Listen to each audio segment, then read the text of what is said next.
BJP প্রধানকে আগ্নেয়াস্ত্র সহ গ্রেপ্তার। মালদার মানিকচকের নাজিরপুর গ্রাম পঞ্চায়েতের বিজেপি প্রধান দেবাশিস মণ্ডল সহ 6 জনকে গ্রেপ্তার করল মানিকচক থানার পুলিশ। গোপন সূত্রে খবর পেয়ে মানিকচকের হরিপুর এলাকায় অভিযান চালায় পুলিশ। সেখানে আমবাগান থেকে বিজেপি প্রধান সহ ওই 6 জনকে গ্রেপ্তার করা হয়।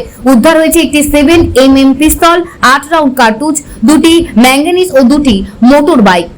অস্ত্র কারবারের সাথে যুক্ত বিজেপি প্রধান দেবাশিস মণ্ডল। আগ্নেয়াস্ত্র বিক্রি করার উদ্দেশ্যে 6 জন আমবাগানে জড়ো হয়েছিল কিনা তা খতিয়ে দেখছে পুলিশ। কেন ধরেছে? মানিকচক থানা বলে না, এটা স্যার টোটালটা হয়ে যাচ্ছে তৃণমূলের পার্টি অফিস। টোটালটা কার সাজিয়ে আছে স্যার? না স্যার, আমার কাছে কোনো অস্ত্র পাওয়া যায়নি। কেন স্যার দেখেন স্যার, একজন শুধু বাইক নিয়ে এসে দাঁড়িয়ে এসে জাস্টলি শুধু আমার কাছে বসেছিল।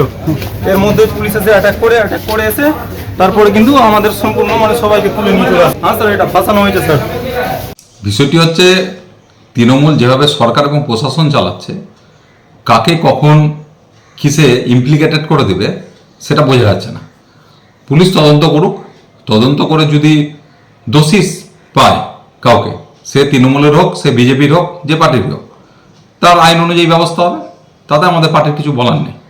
বিজেপি সেই ব্যাপারে, বিজেপির বক্তব্য আইন অনুযায়ী চলবে। আমরা এর আগেও বলেছি, উনি তো বিজেপির প্রধান শুনেছি। আমরা এর আগেও বলেছি, মালদা জেলার একটা সাইড দিয়ে বিহার ঝাড়খণ্ডের পুরো বর্ডার, এবং দেখা যায় ওইসব এলাকাগুলোতে জেলাতে ডাকাতি, সোনার দোকান, হ্যান ত্যান, চুরি সব কিছুতে লিপ্ত থাকে সেই বিহার ঝাড়খণ্ডের দুষ্কৃতীরা। এবং যেহেতু ভারতীয় জনতা পার্টির ওই এলাকাগুলোতে ভারতীয় জনতা পার্টিরও যারা আমরা অনেকেই আছে যারা তাদের সাথে যোগাযোগ আছে। আজকে যে নাজিরপুরের ঘটনা, সে প্রধান পাশেই তো মানিকচকের পরে গঙ্গা পাড়লেই বিহার ঝাড়খণ্ড, তারা এখান থেকে কিন্তু এই বাংলাকে অশান্ত করার জন্য এই কারবারগুলো করে, প্রধানও তাই করেছে। প্রয়োজনীয় ব্যবস্থা সরকার নেবে। এবং এরকম অনেক আছে যারা বিহার থেকে দুষ্কৃতী এনে ভোটের সময় বিজেপিরা এখানে রাজনীতি করার চেষ্টা করে। এটাই ওই ভোটের সময় তাদের যে আমদানি, সেই আমদানির একটা পার্ট এটা। বিজেপির প্রধান ওপরে বিজেপি, বিহার থেকে সব ওদের লিঙ্ক থাকে। ভোটের সময় দুষ্কৃতীদেরকে এখানে ঢুকিয়ে দেওয়া হয় বিজেপিতে প্রচার করার জন্য, ভোট করার জন্য। ওখানকার নেতারা উস্কানিমূলক কথা বলে ভারতীয় জনতা পার্টি, এটা কালচার হতে বাইরের থেকে আতঙ্ক করে, লক্ষ্য করে। এবং এটাও ওই প্রধানও তার বাইরে না, কারণ সেও বিজেপি করে, তারও ওই পারে যোগাযোগ আছে।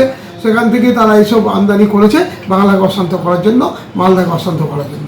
পুলিশ তো অ্যারেস্ট করেছে, ধরবে, পুলিশ ব্যবস্থা নেবে, পুলিশ চেষ্টা করে। যেহেতু পুরোটাই নদীপথ থেকে কখন কীভাবে নজর করা যায় না। আর ব্যবসা বাণিজ্য বা বিভিন্ন কাজে এপারে ওপারে লঞ্চে যায়।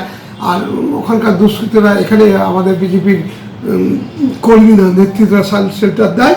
আর দুষ্কৃতীরা এখানে এসে এগুলো করে, এবং তার সত্ত্বেই তারা কেনাবেচা করে। এখানকার লোকাল ভারতীয় জনতা পার্টির অনেক দুষ্কৃতীর নেতৃত্ব আছে।